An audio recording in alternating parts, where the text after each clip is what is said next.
Hi, my name is Isabel Roche, and I am a junior at Gulf Coast High School. My film opening, Crimes on the Coast, is about a young group of girls who encounter a dead corpse washed up on the beach as they inform the cops of their discovery. I am the director of our film.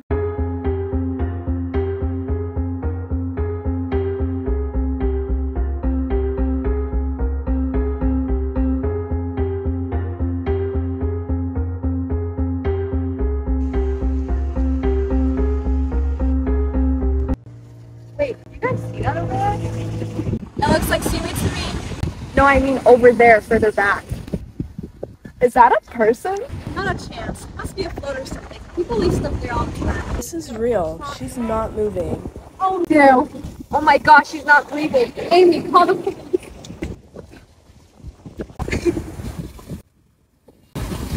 Oh my gosh, it's gone. How does your product use or challenge conventions, and how does it represent social groups or issues? Since our movie includes a genre hybrid between young adult and crime, it blends similar elements and themes from both conventions. In a young adult genre, there's usually a young person or group who overcomes a challenge, with police, criminals, and detectives. In our case, it's a young group of girls who overcome a crime, a dead corpse in a small town. The audience expects to see worry, agitation, anger, suspense, and revenge from the story. When we include crime into this kind of genre, things can get messy. For instance, the group of girls will overcome a bigger challenge than what they may be used to. This conflict can create drama among the characters and lead to a bigger plot and conclusion. Our credit sequence is the best material to catch audience's attention. The music included comes off very suspenseful to the audience, where they might be attracted to if they like crime and young adult genre films. The credit sequence is what sets the tone of the film, and it can engage the audience by hinting at what is about to start. Crime and young adult films offer many unexpected twists and turns. They might turn the typical hero-villain dynamic around, which keeps the audience on their toes. They explore different shades of colors that dive into the complexities of human nature. They give themes of morality and forces the audience to question their own ethical beliefs. They may have different subgenres like comedy, drama, mystery, and sci-fi. These films play with many visual approaches using cinematography, editing, or colors. The use of all these elements can create a great experience for our target audience. Crime and young adult films can sometimes break away from storytelling conventions and create a more complex viewing experience for the audience. This challenges the audience to piece together the puzzle and engage with a director's view on a different level. Crimes on the Coast is based upon a crime committed on the beach. The film opening starts by depicting real-life issues on screen. Then, they classify the rest of the story using sorts of conventions like characters, settings, mise-en-scène, iconography, audience expectations, subgenres, light, sound, camera, and editing. In our case, Crimes on the Coast resonates a crime society issue. Crime films can present complex moral dilemmas that reflect ethical issues in society. My film explores the conflict we have in today's world, and unfortunately, we have people in the wrong mindsets wanting to injure the innocent. Crime films can serve as a mirror to society, shedding light on its flaws and challenges. They have the potential to inspire reflection, empathy, and meaningful conversations about the issues we must face that affect us all today. How does your product engage with audiences, and how would it be distributed as a real media text? Since Crimes on the Coast is a crime and young adult genre, our primary audience are teenage boys and girls, ages varying from 12 to 18. The targeted group are interested in mostly drama, mystery, or horror films. They can be found on Instagram, YouTube, TikTok, Netflix, and Disney+. Our secondary audience consists of a young adults, ages varying from 19 to 25. These people aren't directly targeted to our film opening, but they would still have an interest in a short young adult film like Outer Banks. The film opening begins with a short-term credit sequence with suspense-filled music. I think the music and foggy look of the credit sequence will slowly attract the audience to stay interested. It has a special hook to it, then quick cuts to a group of young girls walking on the beach. The mood sets off spooky with a hint of a mysterious vibe, but as soon as it quick cuts to the girls, tension is released, resulting the audience to become relaxed. My group has decided to self-distribute on YouTube, but before we publish the film opening online, we need to build up a process. To enter YouTube's influencer program, we need a following of at least 1,000 subscribers. Our target audience for Crimes on the Coast consists of teenage girls and boys ages varying from 12 to 18. Before we upload the finished final cut of the film opening, we had planned to upload other content pertaining to our film opening to help gather our target audience. First off, we can begin this process by starting off on social media, where most of our audience can be found on sites like Instagram and TikTok. My idea was to upload short, fun videos of how the film opening will be like, kind of like short mini trailers or mini scenes that you could find later on the film opening. This is the best way to lure our audience to come to our page on YouTube. Once we tell our following on Instagram and TikTok about the trailer we want to post on YouTube, they will subscribe and be able to see the real action happening behind our short reels and videos. Then, when we have an appropriate following to join the influencer program, we can finally upload the finished cut of the film opening. The teasers and trailers will be available mostly on YouTube, but once we are successful enough, they will be transported to other social medias. The teasers and poster art that will be uploaded to lure in the audience must have intriguing titles, visuals, and logos to really capture our targeted audience. For example, for the poster art, I would create a horizontal 2-picture split screen of the dead corpse and an image of the girls' shocked faces. Then, I would include dark red bold text of Crime on the Coast all in uppercase. I want the poster to be as out there as possible.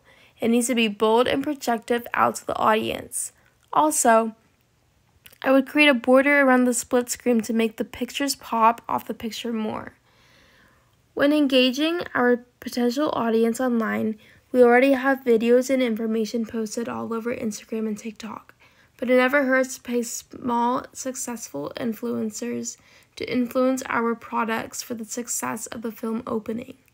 We will pay them a good amount, not too much, to simply promote our products and talk about a fun, conventional way that their and our fans can be included too.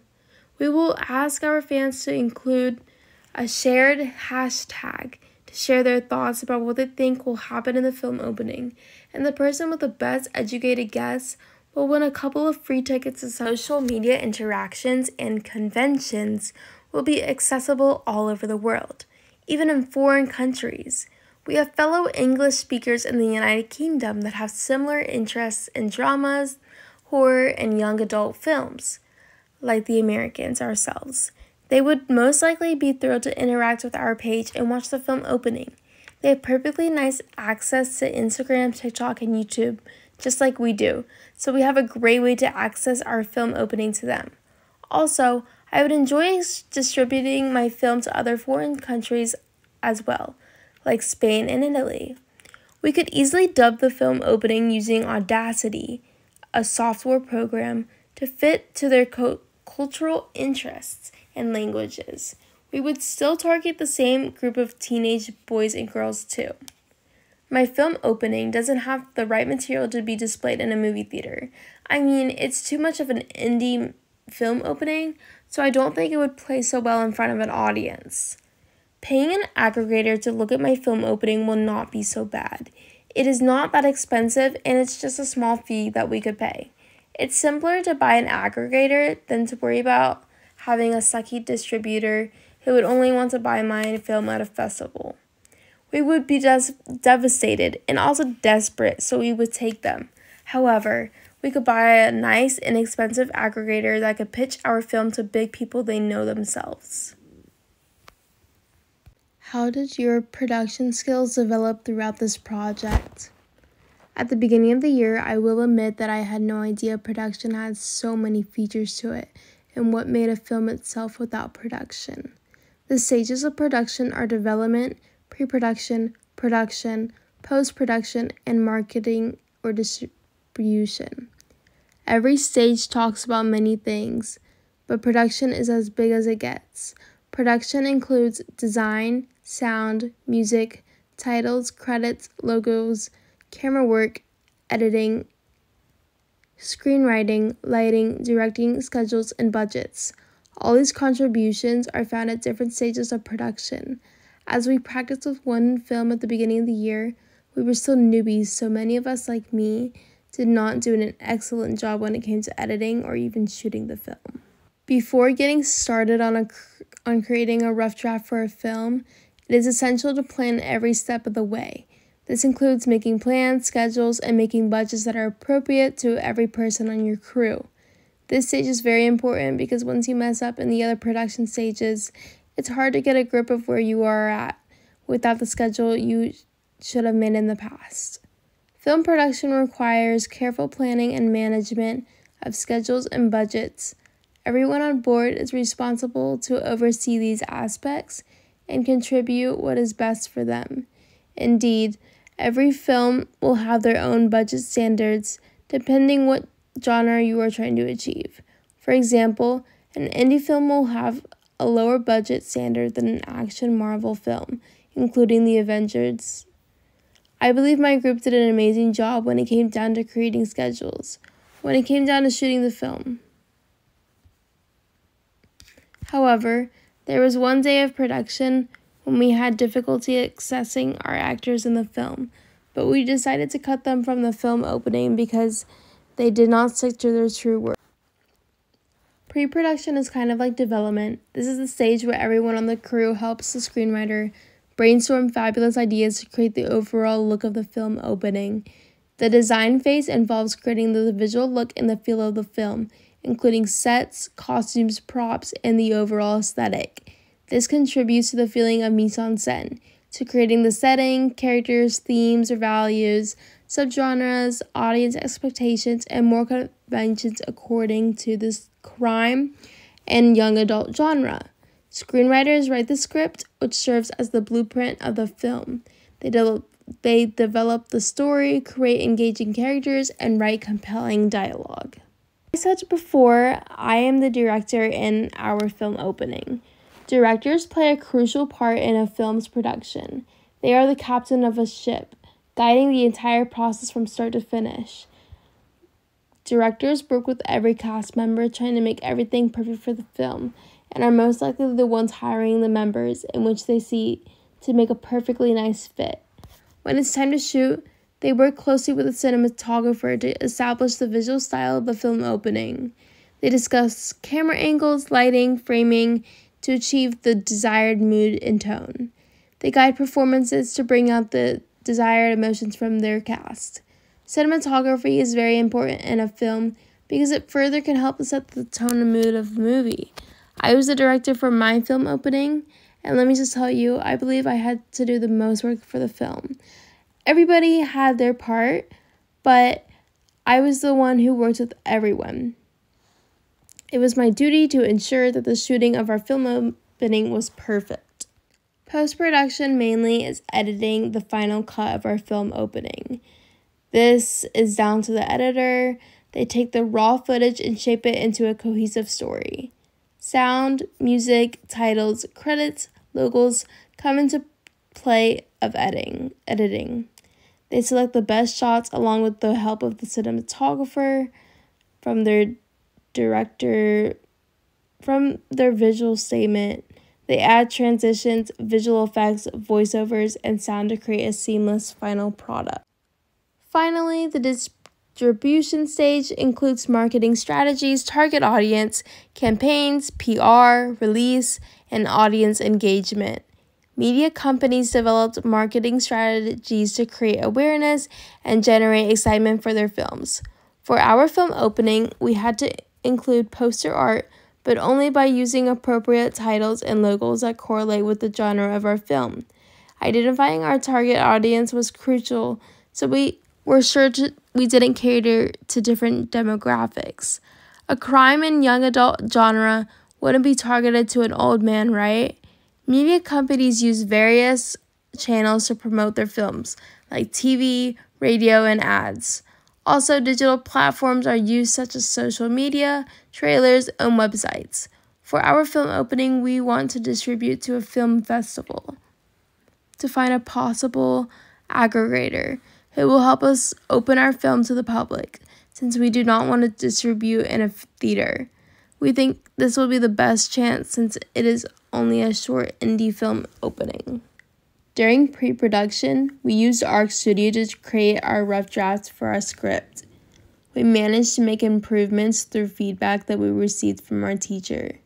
It took us a while to brainstorm a great and effective script, but in the end, we were able to finish the final draft. Also, when we did plenty of research for inspiration for the script, cinematography, sound, mise-en-scène, and editing, we found sites like YouTube, Netflix, and Hulu. These sites are where we also happen to find similar films that we would like to impersonate into our own film opening.